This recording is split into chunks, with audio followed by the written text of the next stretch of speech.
Woo! Boy, this has been a week, and I hope y'all are ready to rock and roll. We're going to get down and talk about this one tonight. It's your main man, your host, the author, the life coach, the NRA certified instructor, giving y'all some good game, and I'm back once more and again. It's your main man, Andy Brown, about to lay it down right here on the Online Happy Hour. Cheers to my family and friends that are listening in the DFW area, my folks in Kansas City, Missouri, Los Angeles, California, Petal, Mississippi, Baton Rouge, Louisiana, and also in Jacksonville, Florida. I got folks everywhere, man. Wherever they pay their phone bill, wherever they're chilling out, wherever they're relaxing and they got service, you can best be sure that they're going to be here each and every Thursday night, 7 to 8 o'clock p.m. Central Standard Time, living vicariously through you. Got a wonderful discussion topic today. I want to say shout out to all my folks who have the smoke alarm in their house and don't change the battery. That chirping is always in the background and it's keeping you occupied, but you probably don't even recognize it because that battery been beeping since probably mid-August. Yeah, you got to fix that, man. Your pets could be in danger. Your life could be in danger. Somebody cooking some bad food in the house, burning cereal, and you just don't even recognize that you got some issues going on. So stop ignoring the beeping and take care of your situation, man. Let's go ahead and talk about this one, man. I'm excited. I hope y'all are excited too. We had a wonderful discussion last week, and if you missed that for any reason, shame on you. But be sure to subscribe to the channel at iLife Radio on YouTube. Be sure to check this thing out right here on Facebook and share it with your friends. This is not the coronavirus. This is something good. This is something valuable and some good information that you are a part of. So go ahead and share this thing. Spread the good word, spread the good link, and we're going to talk about this. Today's broadcast is brought to you. You've heard me talk about this before, but it's brought to you by a very up-and-coming business based out of Hotlanta, Georgia. I said it. Feline Couture is a clothing boutique and cosmetic brand out of Atlanta, GA.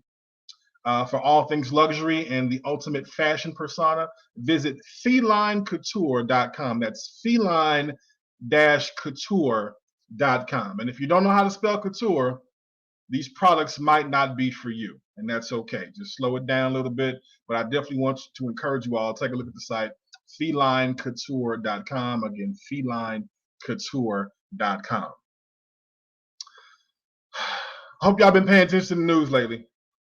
Hope you've been seeing what's going on. I hope you've been having a good information and get some insight on what we already know, but we're going to learn a little bit more about it today. I got some wonderful people who are going to chime in and be a part of this. Why? Because they're real. They know what's going on. They have a valuable opinion, and they make a difference in their community.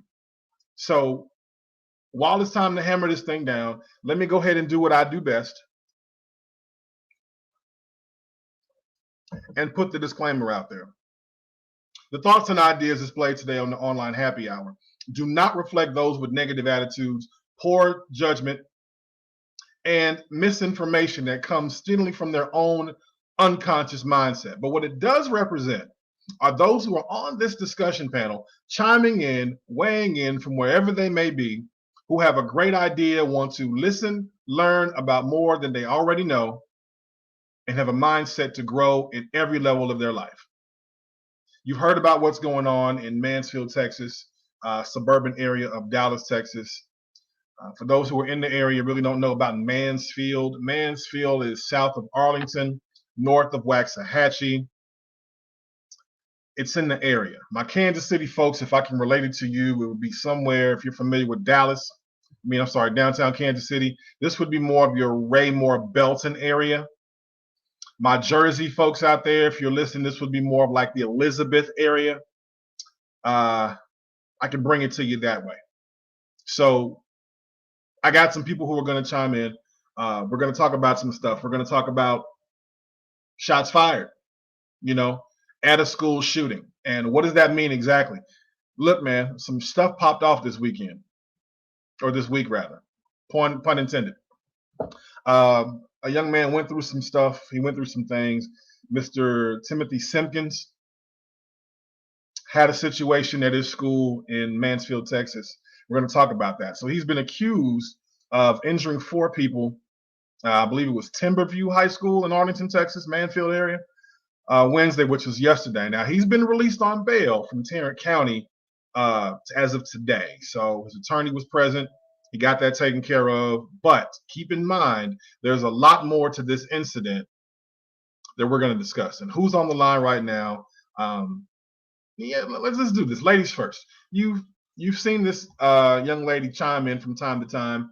She's got a wonderful business of herself, broadcasting here in the Dallas-Fort Worth area, doing her thing, representing very well, and I appreciate her making time. The sugar baby herself, Miss D Major. What's going on, D? How you doing? Hey, glad to be back. Again. Pretty colors. Thank you. It's Sugar Baby. You can't see it though, but. Oh, that's your brand you're wearing? Yes. Top notch. That's how you do it, man. I appreciate that. Also want to bring on a gentleman I've known for a very long time. In fact, my entire life. He's very well representing in his community. Done some great things, not only in Baton Rouge, but from my alma mater, Grambling State University. Let me bring him on, the good Reverend, not doctor yet, but the good Reverend Cedric Murphy. Fed, what's going on, fam? How you doing? Hey, how you doing? How you doing tonight, brother? Glad to be on. And listen, I want to talk to both of you all. We're going to have another guest join us a little bit later, but let's talk about this, the diaspora of shots fired at the school in Arlington, Texas. So let's break this thing down like adults normally do. We're going to talk about shooting versus self-defense.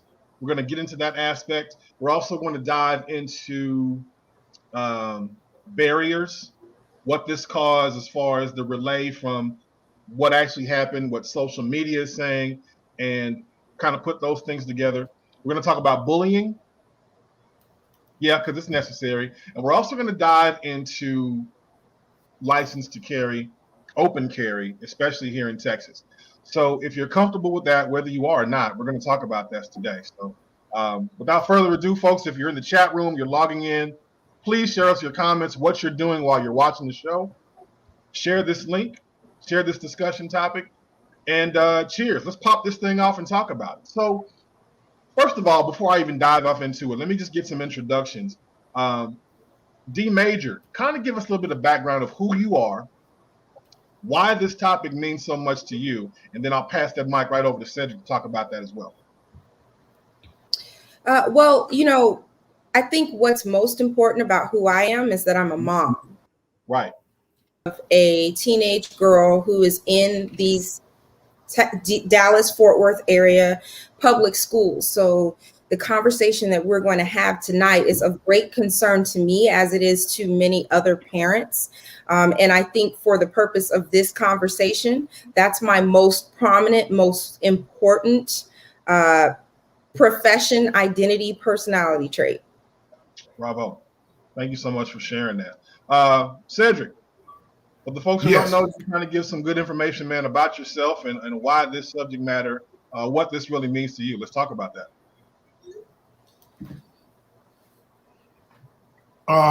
My perspective is the violence is, even though I heard about it in Mansfield, the same kind of violence is going on down here in Louisiana, and I believe all across the world. So as a pastor, I'm concerned. As a chaplain, I'm concerned. As a father, I'm concerned. And so now I really, I'm glad to be on here tonight because I want to engage in some dialogue that will help us come to some solutions or maybe start talking about some solutions or bringing up some stuff that we can do in the community to help the schools and to help curb this kind of violence. I feel sorry for the victim, but for the record, I feel just as sorry for the young man who did the shooting. So that's why I'm on here tonight with you, Andy. Appreciate that, man. So let's talk about this, folks. We got some understanding here, right? This was what they're calling a school shooting, right? We've seen this here. Of course, this young man, I'm going to say his name, Timothy Simpkins. I feel bad about this whole situation that actually happened. No one should be at the other end of a firearm or a bullet. It's a true unfortunate situation altogether. I don't wish this on anyone on either part. Let's just kind of be clear with that as we kind of begin the show. It did happen. So because it happened, there's lots of cause and effects. And our social media has tapped into this thing and made it something pretty nasty. Not comfortable with it at all. So it's kind of looked at as a school shooting, right? But from what our history has determined, is this really a school shooting, or was this just a incident that happened because of a situation that happened? Do you want to talk about that? Well, I think that what you said was really important, and that we should kind of stop and emphasize that in no way, shape, or form is our conversation meant to detract from those who were victims of the violence of the shooting. Our hopes and our prayers go out to the young man who was last reported in critical condition. That's very, very important as a precursor to everything that we're saying. But I think that in this case, the sensationalization that's come from it, right? Talking about it being a shooting and presenting it in this way, I feel, and this is just a feeling, that this is coming from where it occurred, in a more affluent community. Because I feel like these type things happen in inner cities where altercations between young people evolve to a very, very dangerous level. But I don't think these things get the same type of media coverage. I think in this case, because of the demographic by which the event occurred, it's going to get a lot of attention. Mm-hmm. And in this particular case, it so happened to be a young Black male who is the person who conducted this violence. So this is a rare opportunity where the scope is on this community, on this school district, on these young people, and it's an opportunity for us as the greater Black community, the older Black community, to use this as a platform to have these type discussions with other parents and with members of the community, with those who are in a position of leadership amongst children, and with children themselves. Mm-hmm. All that being said, I really want to I want to spend time talking about and thinking about what happened that led to this. Heck yeah, of course, that's definitely going to happen. And this is what I want to gather from you. We're going to talk about exactly what happened, because there was a video that was linked out, all right? Yesterday along the lines, we saw during your minute of social media, if you were working and paying attention to your job, you probably missed this. But for the rest of us who were just kind of casually surfing social media, we saw an incident where a fight broke out, right? Then we heard about, hey, there was a school shooting, and we're not quite sure about what exactly happened. For those who are actually watching on Facebook, this is one of the last platforms to get information. Children kind of time in, and they're on there. Not children, I'm going to say the youth are actually getting their social media a little bit faster because they're on multiple platforms and not just Facebook. Okay, this is for the older crowd. So this is more of a delayed instance, and we're getting a little bit late, but we do know that somebody got shot, and now chaos has begun. Whoa, what just happened? What's going on? Somebody got shot at the school. Is there another school shooting? What are we doing? And then when you see the video, Cedric, have you had a chance to see the video? Must be a delay. That's okay. There was an incident, and we saw a young man fired up. Can you hear me now? No, I didn't see the. Let me break this down. And those who were out there, I'm not going to repost this video. That was just a nasty occurrence. There were two men tussling in a classroom. All right, check this out for yourself on whatever platform you need to watch this on. Two men were tussling in a classroom. One of them was wailing melees on this young man, who obviously was not fighting, either couldn't fight back or didn't fight back. right? This was a one-sided fight. This young man was getting handed to him. And then you begin to see, oh, all right, well, based on what you saw, it's kind of easy to observe who the shooter may have been. It was the person who got beat down, not the one that was more aggressive. Because shit, you won the fight. What you got to bring a gun out for? All right, think about that. So that's aggression. And you all have been, at one point in your life, you've been children. You've been in school, for those of you who graduated at some level. You've seen this type of behavior in some form. You know that in retaliation, hey, ooh, you got your ass whooped. What you gonna do next, right? That happens. And because that happened, it's a response, right? We got all these kids, we got all these students who are pulling out their phones and they're recording the fight. Nobody's saying, stop, that's enough. Nobody's pulling anybody away. Nobody's making time to interject or push back. But what they are doing is saying, I got to get this on film. I got to record this. I got to show everybody what's going on. Well, let's talk about that, though. I want to challenge that a little bit because it's a double-edged sword, correct? For example, I mean, yes, you know, you and I think we agree that, you know, that bystander mentality of standing by and videotaping things that are occurring and not trying to intervene and stop someone from getting hurt. You know, we've had conversations about this.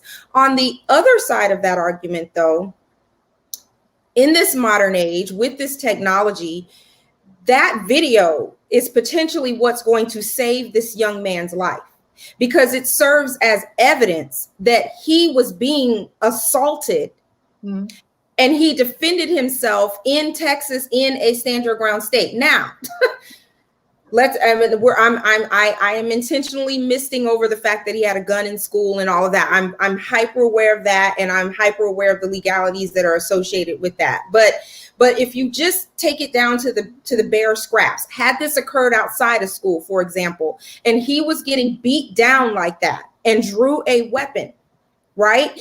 He would be well within his rights to defend himself. So that video for this young black man, because understand, this is not some cute blonde-haired, blue-eyed white boy that's going to be treated as a human, as a young person who's capable of having an emotional breakdown. This young black man is in a very dangerous realm because we know historically as black people, we are often vilified. Okay, so this video serves as evidence to save this young man's life. So for that reason, I am thankful for whatever person, you know, in irregardless of that person's motivation, right? Because young people, a lot of times they're not thinking the way I'm speaking when they're videotaping things, right? They're doing it for fun or for clout or to post on the gram or whatever it is. But for whatever reason that video was made, thank God for it. Mm-hmm.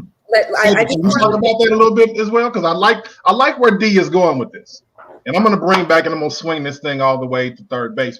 Can you talk about that based on what you know?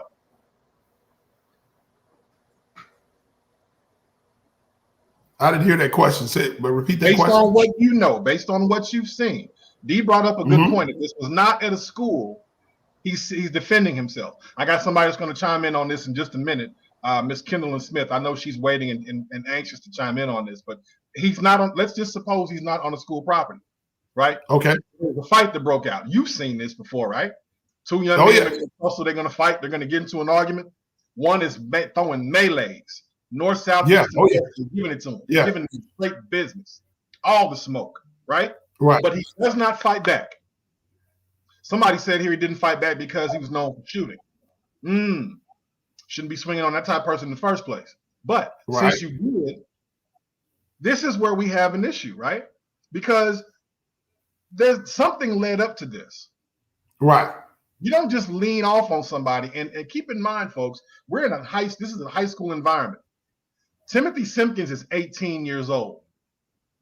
The person who was, and I'm just going to say it, who was whooping his ass was 15. Right? True. So you got beat up, straight up, man. You got beat up by an underclassman for the whole world to see. Not just your camera, not just your campus, right? Not just anybody that was in that classroom. So next lunch break, you can go back and give somebody a little bit of a phallus of a lie. No, he really didn't do that. But no, they got the recordings out. like Dee said, the camera may have saved him from the situation, but it's a double-edged sword on this reason because the camera also put that more added pressure because now not only did you get your ass whooped at school, but in front of the whole free world. Yeah, because that would have been a viral video no matter what. Whether it landed in a show or whatever, it would have ended up being a viral video. And it's unfortunate. It really is. And there's so many. I got some juice that just poured up in my glass. Hold on. What just happened here? Yeah. Keep talking to me. Sam, what do you think about this? I like to chime in to say that I agree that video might save the day because I got caught up in the sensationalism of it when I saw he shot somebody. I'm like, his parents, he need better parents. The village failed. I got caught up in the sensationalism of the whole incident just because he was the one that pulled the trigger. But then because of that video and because of the bullying, then I realized there's some other responsibility that need to be laid out. I'm not excusing the young man at all, but here's what has to happen. You got mitigation where you minimize the risk of what happens. Then you have prevention, right? So now if the school is active in with a zero tolerance for bullying, then maybe this wouldn't have happened. Even though we got this young man who pulled the trigger on another young man in the hospital, if that was a zero tolerance for bullying, if somebody else would have gotten involved, then maybe this whole situation would not have happened. So the school has to begin to take more responsibility for doing something about bullying. The moment that these videos get out, you can rest assured that some teachers and some other people know about this. So I just really think that the schools not only, see the tough on crime people says we need metal detectors and all of that. That's fine. I get it. But I think what needs to happen even more so than that is there needs to be a greater stance taken by the schools on bullying, in addition to, Andy, you know how we grew up. Our parents told us when we were young, sticks and stones may break your bones, but words will never hurt. But if somebody put their hands on you, you make sure you hit back. We were told that, right? Yes. And I'm gonna be honest,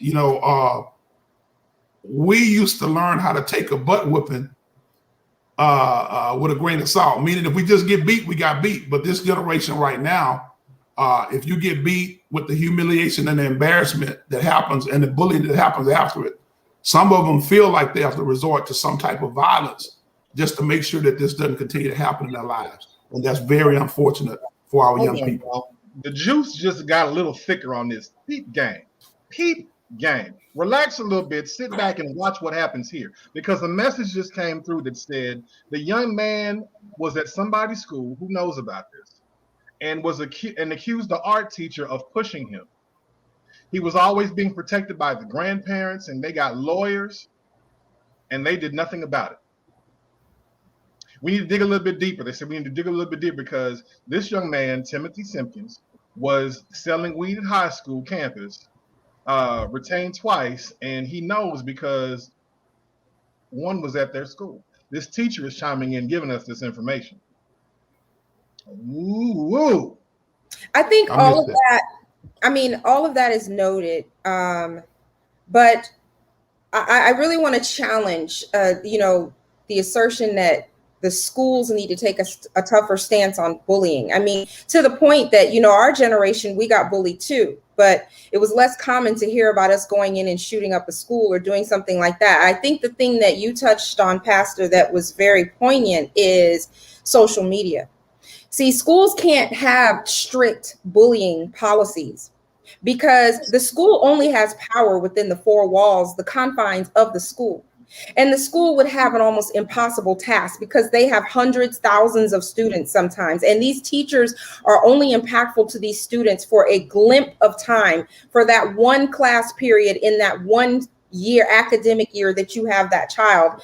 So I think really the thumbprint, the entity that has the most impact, the most consistent interaction with these children to get their finger on the pulse of the things that's going on with these kids, and to also create bubbles of protection and teach your children how to engage in proper conflict resolution and de-escalate situations are the parents. I think that the parent is the most impactful place to prevent bullying when it comes to how your child carries themselves in school. If your child is dealing drugs, as this person in the comments alleged, that this young man is dealing drugs and that he's failed, he's been held back not once but twice, where is your parent? That's my question, because clearly there's a deeper issue that's going on here. And that's what, I really want to challenge. I understand that schools do have a responsibility to protect our children, and I think that they do what they can.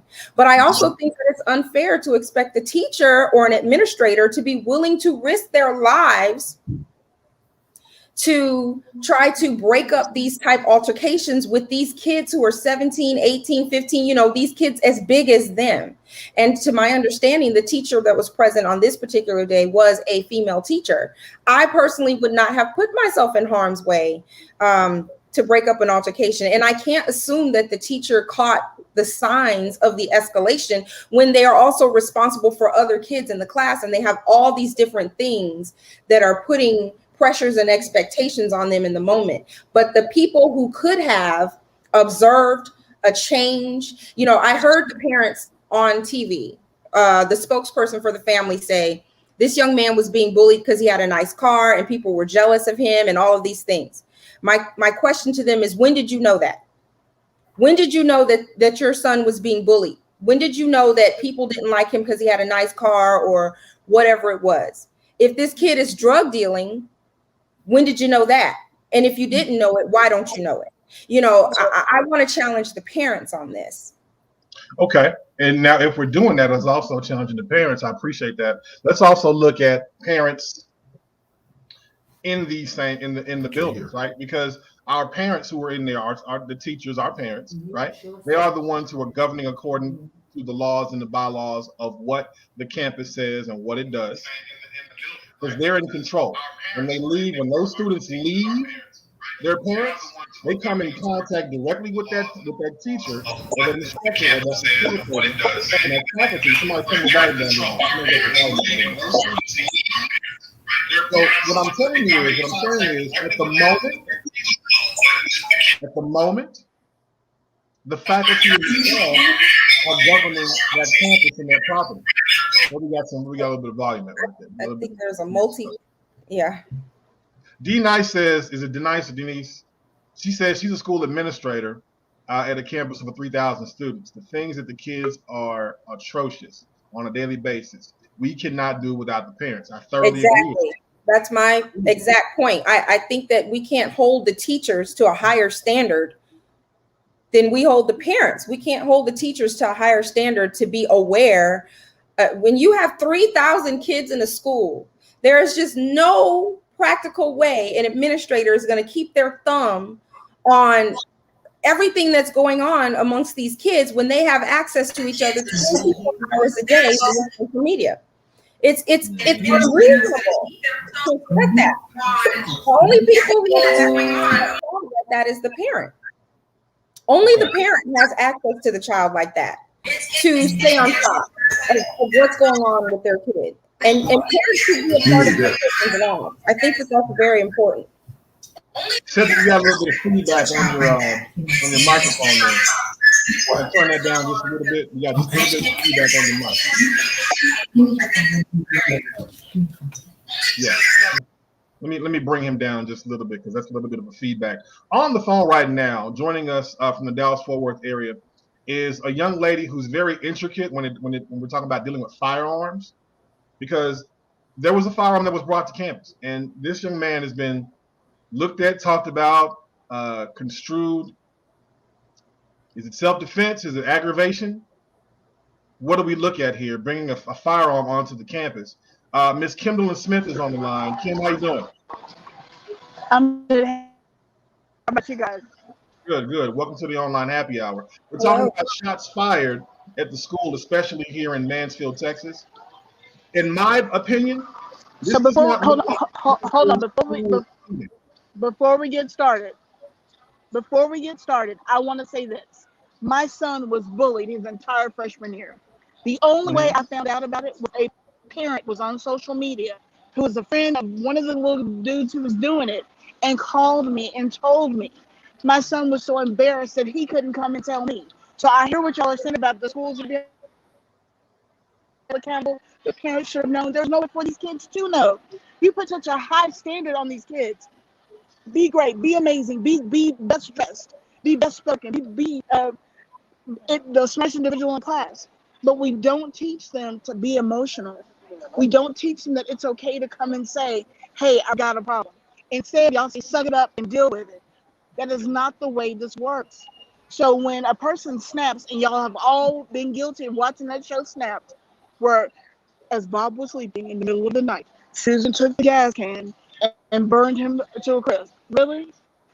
It's the exact same thing with our children. The only difference is that you guys have not given, as parents, we've not given our children a safe place to say, hey, I got a problem. Because the moment they have a problem, it's up for you. Now parents have to be parents. And the downside to what's going, because this happened to me, and my son graduated 2013, 2009. I got videos of my child having his ass whooped with a ruler balled up in the corner of his algebra class. Are you serious? So as I drove from Southlake, Texas to Duncanville, Texas in less than 15 minutes, I made 3 phone calls. My attorney, my mother, and the Duncanville Police Department. All 3 of those individuals met me on that campus. Why? Because I came to whoop that little boy's ass. So I hear exactly what y'all are saying, but I also know from a parent's perspective, y'all are wanting to hold parents accountable. Baby, at this point, it's how you raise your children. And if you do not give the kids a safe place to come and say, hey, I got a problem, y'all bragging about the grandparents having attorneys. Well, at least the grandparents were involved. So I hear exactly what you're saying. Firearm-wise, did he have a reason? Should he have brought a gun to school? No. But the other piece of this was his parents should have had that gun stored in a place that only they could access it. The moment that gun was missing, if they'd had the Baltic safe that we have at our house, it would have said, hey, the case is open. So I would have known something had happened. So at what point, I can't blame the parents. I can't blame the grandparents. I can't even blame the teacher. I blame the young man. But also, the underlying issue is I have to blame the household because, dude, while y'all are busy fighting him being bullied at ABC school, I don't know if you guys have seen the actual rebuttal that the mom and the grandparents have put out. This kid was an honor student. He was in private school until recently. So I read the comments like you guys are talking about, but I'm going to call BS on those too because somebody's lying. The only thing that we do know for sure is that a gun was taken to a high school in the DFW Metroplex, and that young man was bullied and opened fire. Everybody snaps. My dad always said, kid, you can back the cutest dog into a corner and eventually it's going to bite you. So I don't care. I hear what y'all are saying, but y'all backed a dog into a corner and then got mad when he got vicious. I can't be mad at that. I'm sorry. I don't think anybody's mad at him though for defending himself. I think we're talking about the root of what happened and what led to this. So I think we Well, talked about but everything that led to this at this point with us on this call is speculation. Because I had well someone that's who true. hold on. I That's had someone true. who Which supposedly we knew talked about that the earlier. person. There's someone supposedly knew someone that was shot, and they were like, "No, this young man wasn't bullied. He was a bully himself." And now we find out that's not true. Y'all said he stole drugs, but he was an honor student. Well, we don't know. I mean, even what you're saying is speculation. Safe place to say, hey, We were I'm at my responding wit's end. to one of Somebody help the me. viewers, right? But one of the viewers actually commented and said that they had personal knowledge of this young person, that they were a teacher in a school that he was a student of. So we were just commenting on that. Earlier in the podcast, we actually did talk about the fact that he was being bullied, and we talked about his right to defend himself. And we Oh no, gave the scenario of what if it happened outside of the I school. heard all of that and was chomping at Okay. the bits over here because my child went through the exact same thing. The only difference is my child didn't tell me. Somebody else had to tell me what was going on with my very own child. You know what that Yep. feels like as a parent? Uh, Especially a parent who's at right. every football game, every basketball game, every PTA meeting, everything that involves But I also So here's what I want you to look at. I mean, think about this. What she's saying. She's making a valid point. Number two, No, and we do have. Hold on. it's We too much. done outside of his household, and no one stopped. I can't hear her. She's I can't hear you, Kim. static. It's a horrible connection. So let me bring this up to you. So we do have information about his grades. We do have appropriate information that is coming from a source in the school whose name is not going to be mentioned here. That's irrelevant. But the fact of the matter is, looking at the facts, there was a fight, right? There was an issue. Somebody got their ass whooped and they retaliated, and it was embarrassing. It was unfortunate. And how do you respond that way? You, sir, ma'am, cannot put yourself in that situation in this day and age, unless you've kind of been through that, to say, you know what? I'm embarrassed, right? Regardless if you got it going on. Let's say your grades are on point, right? Let's say your grades are just piss poor, horrible. It doesn't really matter at that point about your academic status. What matters is you were embarrassed. You were embarrassed to the point to where you felt you had to do something else to defend yourself. And I got so many incidences that I can recall that have happened in my youth, but I'm not the subject matter right now.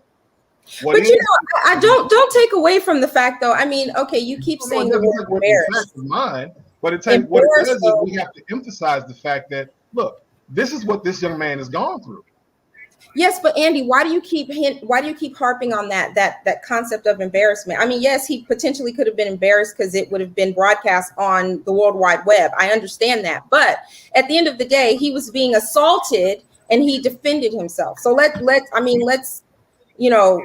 I feel like, continuously bringing up him being embarrassed is taking away from the assault. You're a grown man. You carry. If someone walked up to you, I don't even think they would be able to assault you to the extent that he was assaulted before you would pull your gun, irregardless of you being embarrassed. It's about your personal viability at this point. It's about your ability to protect yourself. So perhaps he could have been embarrassed. Perhaps that played a factor in it. But to me, that's not the meat of the issue, is that he was getting the hell beat out of him and he drew a weapon and fired. And in that moment, if you think about the whirlwind of things that are happening, you've been in a fight before. I know I have. You're thinking about, all of these things. You're being brutally attacked. Your adrenaline is running on top of the fact that he's a young person. I mean, there's so many different factors beyond just being embarrassed. I don't want to belittle this event by continuously harping on the embarrassment part. And I also think, to that sister's, point earlier, I understand the emotion that goes into being a parent and finding out things that you didn't know were happening to your children. We've all been there, but it actually proves my point, which is that as parents, I agreed with her when she said, we teach our kids to just toughen up, and we kind of unintentionally teach them things that disable their ability to communicate with us and allow us to get to the core of their emotional health. But that being said, that still falls back on us as parents. We've got to evolve our parenting styles so that we do create that dialogue with our children, that they do feel safe with us, that they can talk to us, that we do know their children, that we do know what's going on, that we do know who their friends are. And being a basketball coach and being PTA mom does not necessarily mean that you're in touch with the emotional foundation of your child. And a lot of parents are oblivious to that concept. And hold on. While you're doing that, I want to hear from Cedric on this. As a member of the community, as a man of the cloth, you're leading in your community. Can you see where D is coming from on this? Yeah. I do feel like that there is a lot of responsibility on one hand that has to be with the parents. Mm-hmm. I understand that part, but again, with that school setting, when something pops off like that, the teachers need to be trained in such a way to where they can recognize what's going on and sometimes head things off before it get to that point. So for clarity, I got a question. Now, this is what I need to know. I need to be sure of this. I'm not sure. Did he have a gun on him at every step of the way? Or did he leave and go retrieve a gun from his vehicle or something? So are y'all saying that he had the gun on him, on his person, and after he got beat up, he pulled the gun out? Or did he get beat up and did he go and get a gun? How did it? Does anybody have? No, the gun was on him at that particular moment. He did Say not it again. leave campus. He did not have it on him at that particular time. No. He did not leave campus and come back to get the firearm. He had it while he was at school. So that lets you know that this was being built up. It had been going on. You know, somebody gets to the point where you got one more time. And that one more time was this morning. Yesterday. Why didn't the teachers and the parents, and I mean not the parents, but why didn't the teachers and the school officials, why didn't they see that? If that much beefing was going on, is it that busy around there where you can't see that? Well, I think the question is, was it happening at school? Sure, they did. But the question is, was it even happening at school? I mean, you know, when I was looking at the broadcast this morning on the news, they made some comment of the school the parents said that it was a documented history of bullying. Okay. And the school said they had no documented history of bullying. So, but the thing is, wait, the documented history may not have necessarily been at school. The documented history could have been via social media, because again, kids, unlike our generation, have 24-hour access to each other outside of the purview of a school. So, you know, the teachers can't monitor what's happening on social media. They don't have access to that. They don't, you know, they can't violate your privacy by monitoring you there. A parent can, but teachers can't do that. And even so, a student, you got to think about it. Students have their own world outside of the classroom. We have all been students, and I know you all have at some point in your life. You've been a student.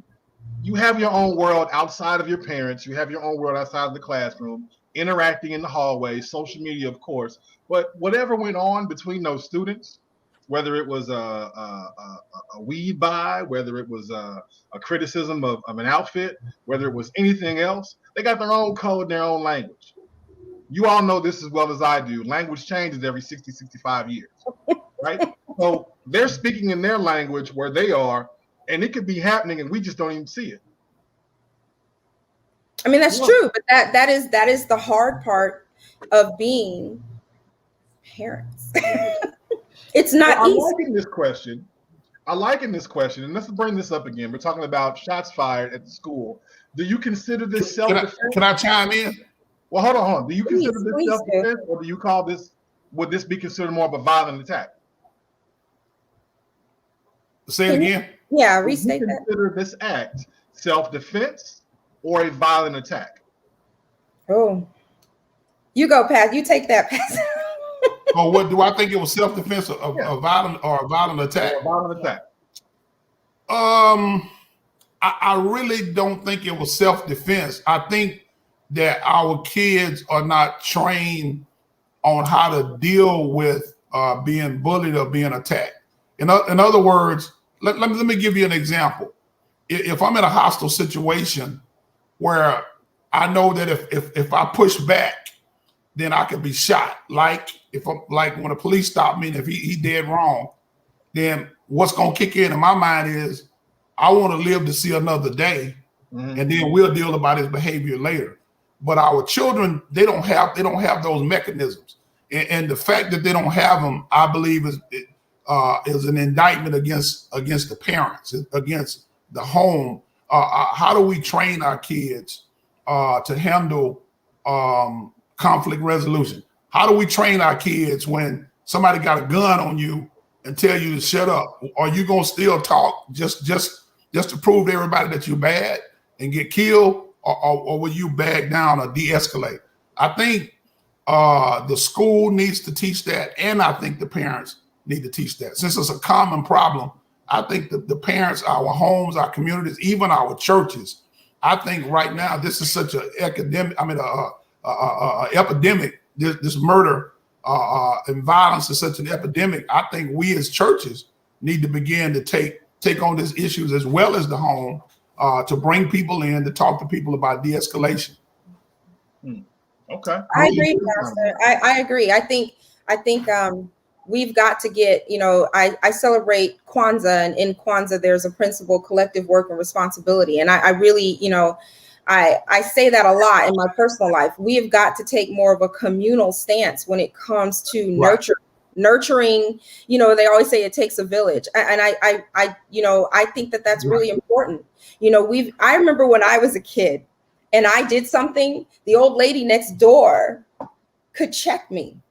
And then when my mom got home and found out that the neighbor had to check me, it was going to be worse when she was done with me. It wasn't, don't talk to my child, don't say nothing to my child. And a lot of that ignorance that comes from parents, and a lot of people just think that they're they think they know their kids. A lot of people don't want to acknowledge that their child may be struggling with something. There's maybe something wrong with their child. There's a lot of ego that goes into it.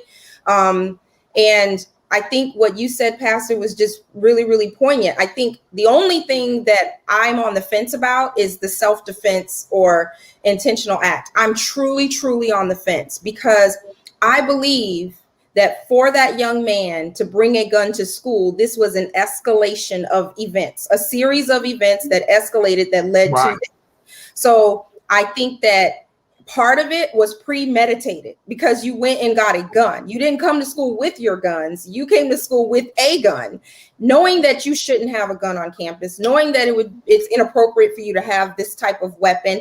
What did you, everybody says don't pull a gun unless you intend to use it, So this was an escalation to me, without me knowing, because none of us have talked to the actual parties involved. But I'm assuming that there was an escalation of events for him to get to the point to bring a gun. And that's where I think it was a premeditated thing. Hold that thought. I'm going to bring Kimberlyn on, and I want Kim to kind of talk to us about this. Kim, can you share, if you don't mind, if you think this was more of self-defense?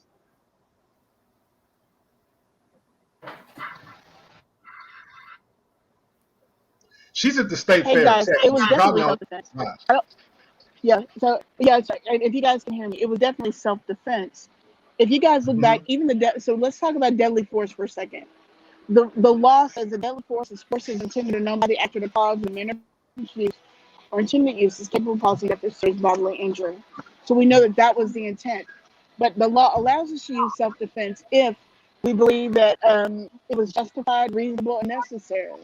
Necessary means that we feared immediately had to fear for the end of our lives. And so as it relates to self-defense, do I agree to the self-defense? As I'm sitting there talking, you guys know it wasn't. Because if the story is correct, what I'm hearing is correct, that he left the school, went to the car, got the gun, and came back, he could have gotten in the car and left. It wasn't self-defense. That was premeditated intent. So you can, that's why I said, this story is so hard, because reasonable, justified, and necessary. If he was in the midst of the battle at the time and he had this gun on his person and he did what he had to do to live, then that's self-defense. If he left a fight or left a situation, went to the car, got a gun, and came back, that's not self-defense. Well, I want to bring up a point, Andy, that the parents said that I noticed on their video. See, in a lot of cases, when this happens, a person get beat down like that, they go home and take a gun to their own heads and commit suicide. So would people be more acceptable had he done that? I mean, it's fight or flight. That's an instinct that we have, an animal instinct, fight or flight. Do we run? Do we escape? Or do we fight back? And I think in that moment, he could have very well felt like, the way I got embarrassed when I'm getting beat down with no help, I'll take my own life. So those kind of situations, we got to figure out ways to prevent those kind of situations. Again, that's why I keep pounding it on the school. If this was an ongoing situation, somebody should have seen the signs. The parents and the teachers. Now, if this fight was going on at the school and he left, then why didn't somebody jump in and grab the people that was involved in the fight? And when he came back to shoot them, why weren't they in the office? They should have been in the office. I think we got a lot of this going on at the school. Look the other Let way. me point they this were out to saying- you all so you understand this. Let's Look the just other really way. I get don't this see shit it wrong. understood. Because there are But students who know that this is going on. Students Right. know Students know. who's getting pumped. Students know who are getting picked on, who are getting bullied. They know. We're not ignorant to this. Again, all those who are watching this podcast and y'all seeing, you at some point in your life have attended some type of university, school of education, and you know when somebody is being picked on, they're being bullied, their emotional status, their body language changes. You don't have to be in a classroom to see that, right? So you know Right. what's going on. Somebody can step up and say, hey, look, little Timmy got some issues going on. You ain't got to bring that back to me. I ain't got to be the one that said it.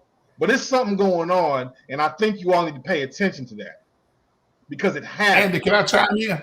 Absolutely. I wrote some notes about that. Here's what I wrote when I was thinking about tonight. I said schools have to crack down on bullying. Teachers can't look the other way. Watch this. Teachers and administration must convince the students to report bullying. There must be some confidential ways for students to report without being exposed to avoid ridicule and bullying. Yeah. Administration and teachers must communicate. So with all of these kind of shootings taking place, there has to be some kind of communication. That's why I'm saying mitigation. That's why I'm holding the school responsible. To a certain degree, you have to create an environment where if a kid feels like something is escalating and they don't want to get caught in the crossfire, they can come report it without their name getting blasted out there so that these people won't come after them. I think these conversations must happen amongst teachers and administration.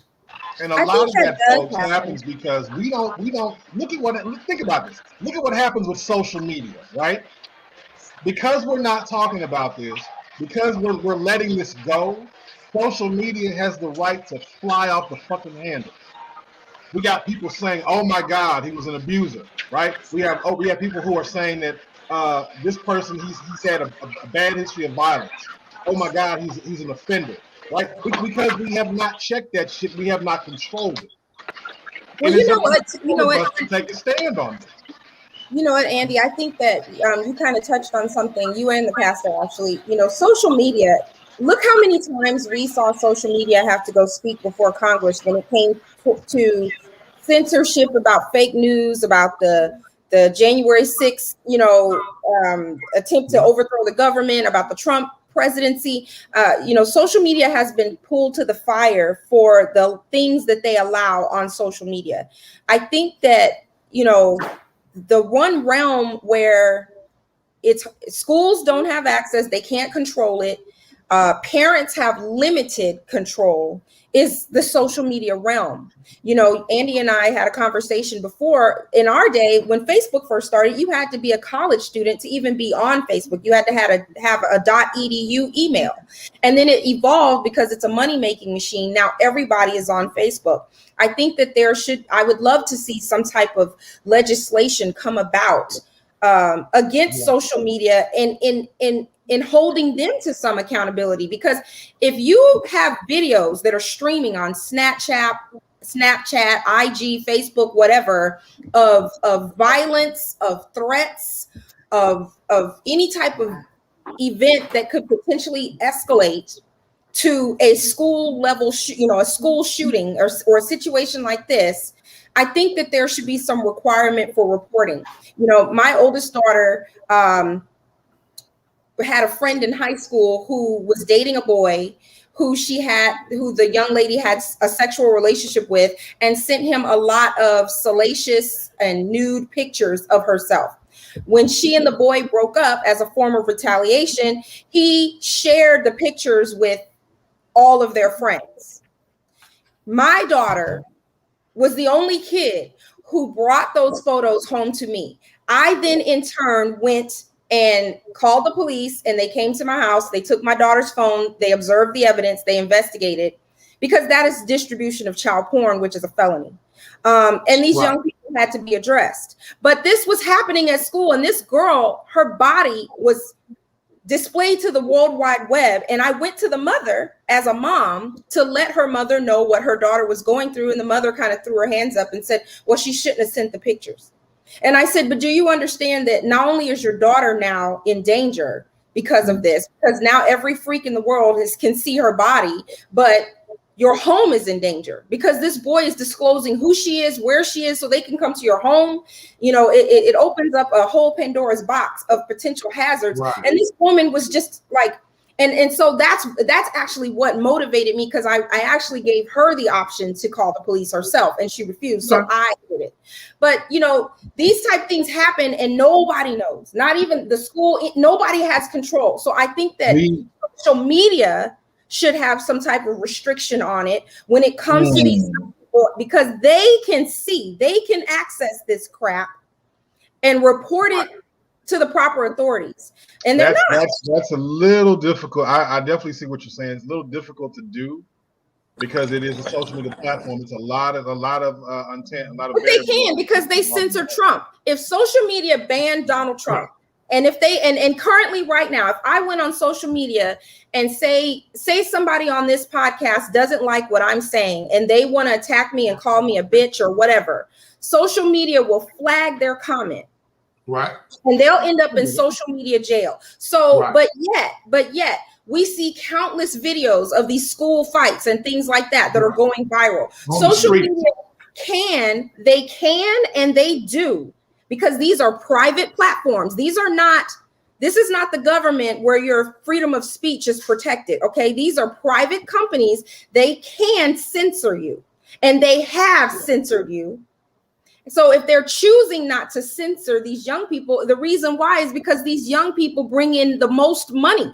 This is the generation that fuels this entity the most. So their corporate greed is stopping them from doing this. And there's no moral. Well, hold on. I definitely appreciate that comment. And I love the fact that what you're saying. Cedric, you had one comment you want to make?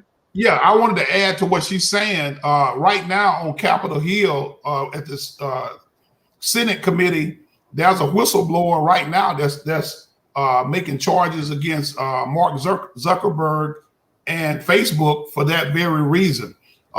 She's claiming the fact that hate information, negative information, hostile information is allowed to go because of the mass media and the saleability of it. And so right now on Capitol Hill, for that same very reason what my sister just said, there's somebody right now that's making charges against the owner of Facebook for allowing stuff on there for just because of the ratings and how much money it brings in. So I have to agree with her with that. They can stop it. If they see a video where somebody's head is being bashed in, or somebody that's being shot, because I saw a rapper. It shocked me. I saw a young man die right on the camera. Somebody sent me a video about a month ago where a young rapper, like 21 years old, was just talking. And then while he was talking, somebody walked up to him and shot him 9 times, and blood's coming out of his mouth. I'm sorry to give you the details, but that was shocking.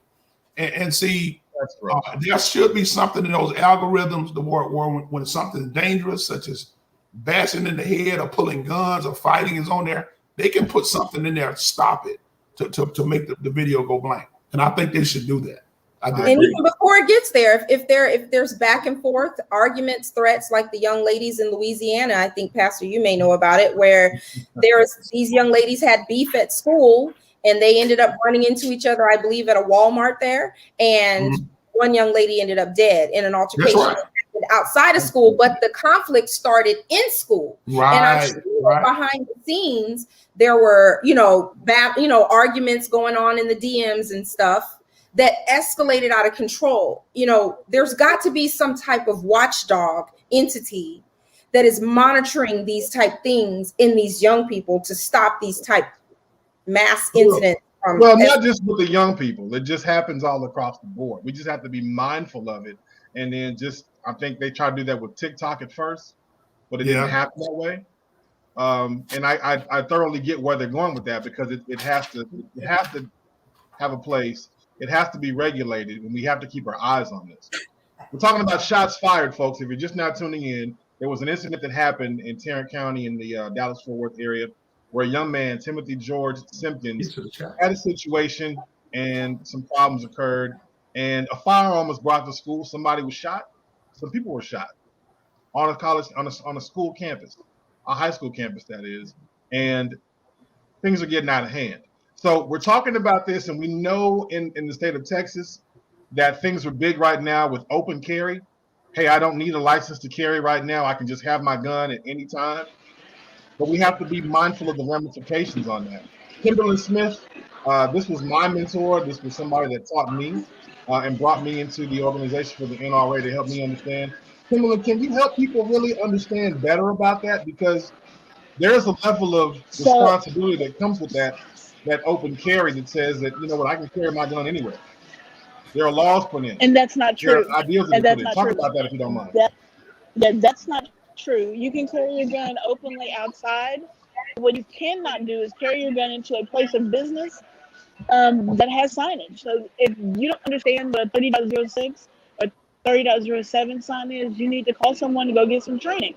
The other part of this is you can never, ever, ever, ever, ever, ever carry your gun into an institution of learning, whether it be a private school, public school, it does not matter. You cannot carry a firearm under those premises. And where we tend to get things caught up right now, especially with the way things are, is people think that permitless carry allows them to carry anywhere. You will end up in jail. End up in jail. But people are saying I don't need to carry. I don't need my LTC anymore. What is with that? They believe the hype. And so I need you guys to remember back when, and I'm not a conspiracy theorist by any means, but do you remember when open carry or permitless carry was first introduced? We were told by the lieutenant governor of Texas that they didn't have enough votes to pass it. I swear to you, it took 3 weeks, and quietly it passed. At that point, it was a done deal. There was nothing you could have done. There was no more going to the Capitol and protesting because you didn't even know that they were voting on it. So what they did was set you guys up. You think that you don't need a license to carry. You walk into a place of business, or in this situation, a school with a gun. A parent walks into a school with a gun. It's still illegal. It's a state law. You will go to jail. If nothing else, you have to go confiscate your gun. They're going to give you your gun back, but you'll never be able to get a license to carry for at least for the next 5 years. So people are Wow. not thinking about the consequences of their actions. And then to speak on what we were talking about a second ago, this whole snitches get stitches mentality has got to go away. Right. Snitches get stitches is a mess because Oh, people are yes. afraid that they're going to get beat down for telling the truth. They I say what agree. needs to be said. Save a life. I agree. That's beautiful. Very true. This is some real talk, man. I don't know where else you can go to bring the community together to talk about real topics, real situations on a real platform. This is the online happy hour. This is what we do. We talk about it. We keep it real. We keep it 100. And I just want to thank everybody who's making time to chime in on this. We have people who are dropping comments in the feed. They're sending text messages. They're sending emails. They're showing information. And regardless of where you are, whether you're at the state fair, whether you're in Baton Rouge, here in Dallas, Fort Worth, we're bringing up good points. We're bringing up good conversation. But the main thing I want folks to really gather from this is what's the next move, right? What are you going to talk to your children about? What are you going to talk to your family about? And what are the next actions that you want to see put in place when it's time to make a difference? Kim, what do you expect to happen now that we know the truth and now that we know the things have happened? A couple of days have perspired. I know you're out enjoying the fair, but if you wouldn't mind, just kind of give me some ideas of where you think this should go and what are your thoughts about all this that's happening right now? My thoughts are that gun safety is paramount, and parents, aunts, uncles, lock your guns up. Have an apparatus that only you have access to. If you're going to store it in the safe and the kids know where the key is, put an additional lock on it. But they don't have access to it. That would have helped have alleviated some of what happened today. And also teach your children. Teach your children about firearms. Teach your children when to walk away. Teach them when to tap out. Teach them that it's okay to be sad. It's okay to cry. All of those things. But more importantly, put your guns away. Lock them up so that no one else has access to them. Where we are right now, things are too, I hate to use the word willy-nilly, but they're too free and willy-nilly for me. You've got people who are like, you walk in their house, their guns are on the nightstand, or their guns on the coffee table. The kids are walking around. The kids are picking up guns, pointing them at each other, and y'all are laughing. It's not funny. Guns are deadly. Guns are serious, and they need to be handled accordingly. You never point a gun at something you don't intend to destroy. You keep your finger off the trigger and you're ready to shoot. And parents, keep your gun unloaded until you're ready to use it. Hey, that in of itself needs to speak volumes. Kim and I are working on the next license to carry course. Information is going to be brought to you pretty soon. Thank you, Kim, for making time. Please enjoy yourself at the State Fair, and thank you for allowing your voice to be heard right here on the Online Happy Hour. But thank Absolutely, man. I love it, man. I got to give kudos to the lady in magnificent colors, the sugar baby herself. Thank you for making time for this. Based on what you've heard and based on what you've seen and based on what you know, what is it that you want to see happen next going forward with this situation here in Dallas, Texas? I want to see community come together. You know, throughout the course of this conversation, we've had varying perspectives on the school responsibility, the parents' responsibility. At the end of the day, the middle ground is the community. The community failed in this situation. So I want community to take a look at itself. And I want every community to do that so that we can try to collectively teach our children conflict resolution, tend to their emotional health, and create environments that are safe outlets for young people so that these type things do not continue to happen. And I also would like to see justice for this young man, for the victim, as well as the young man who shot the victim.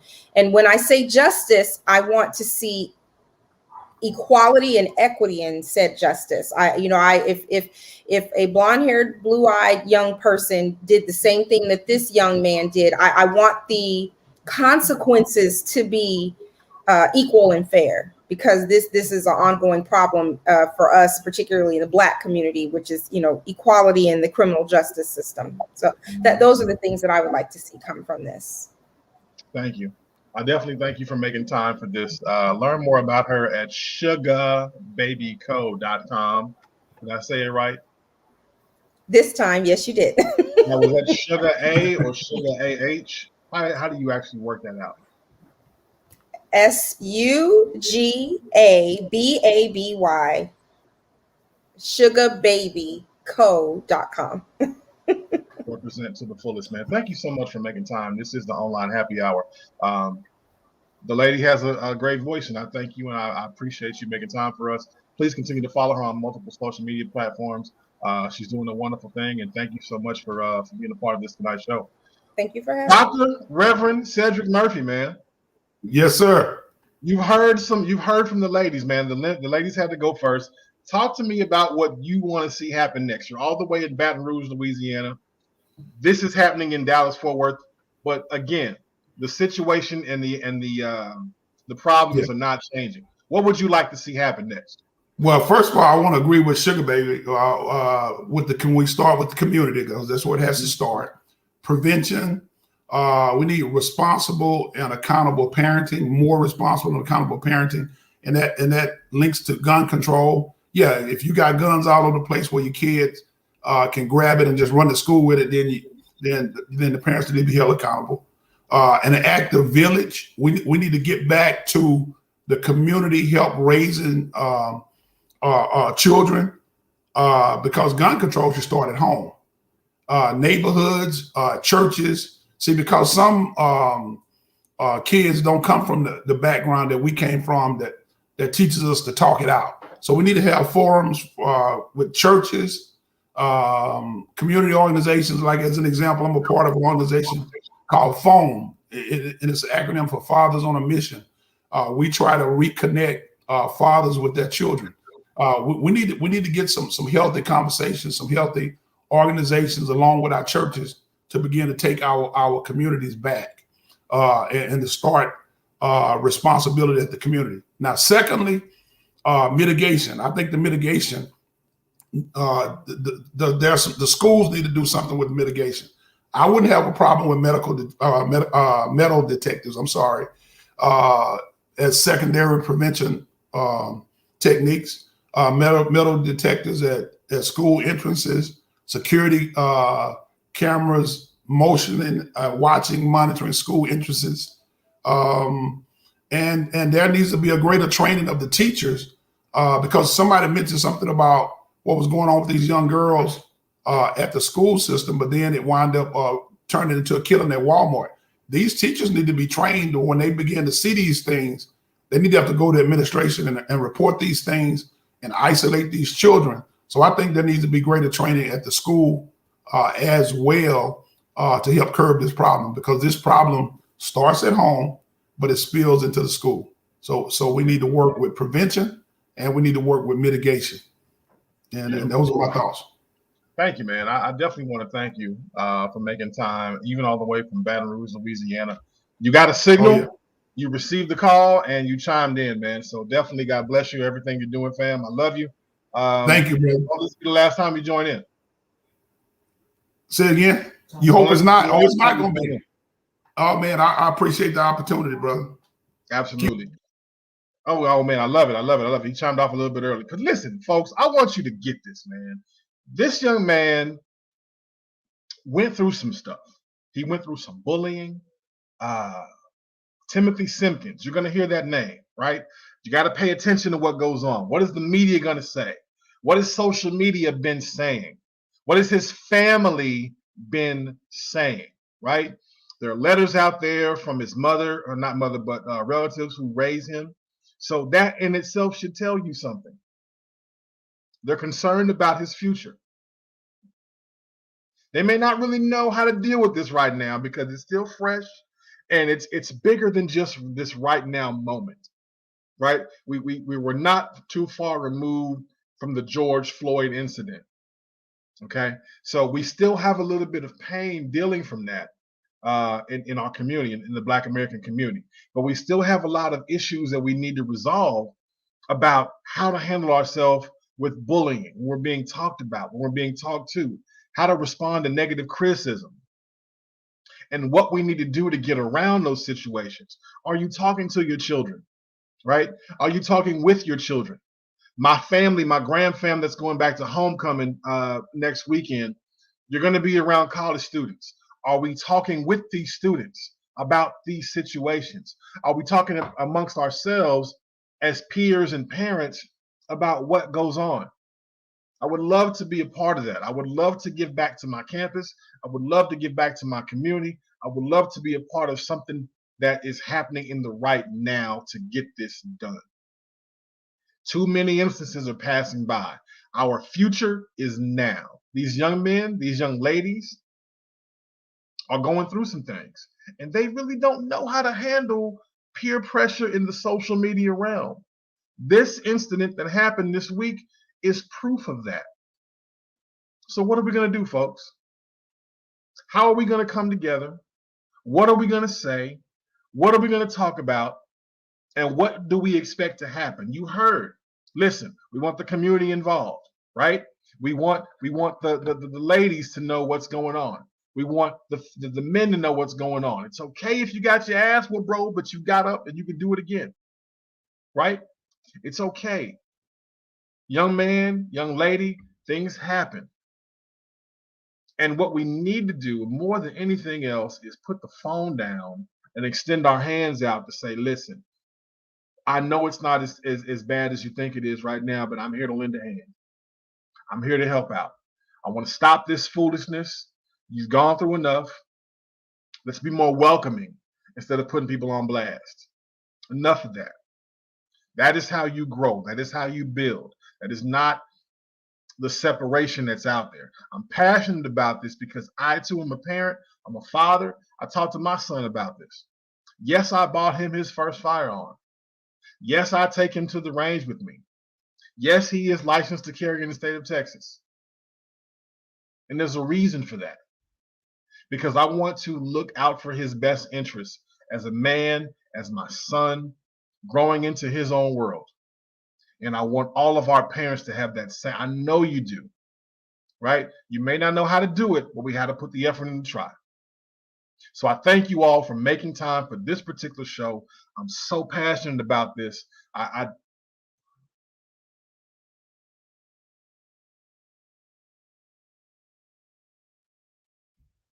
We got to get better, man.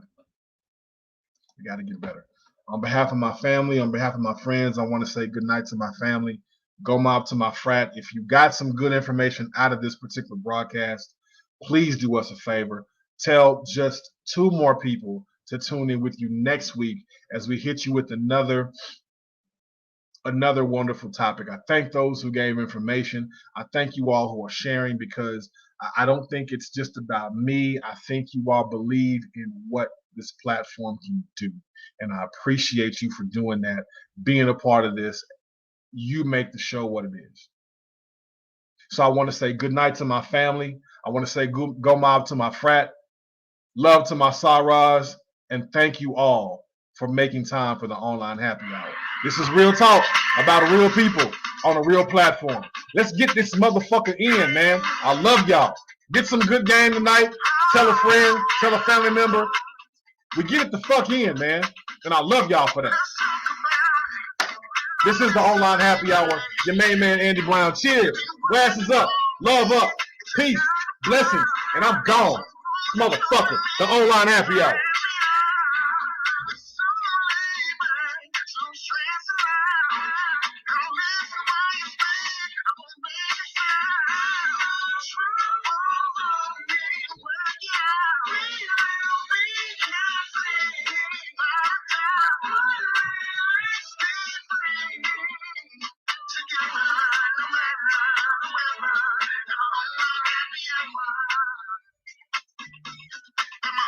Happy hour.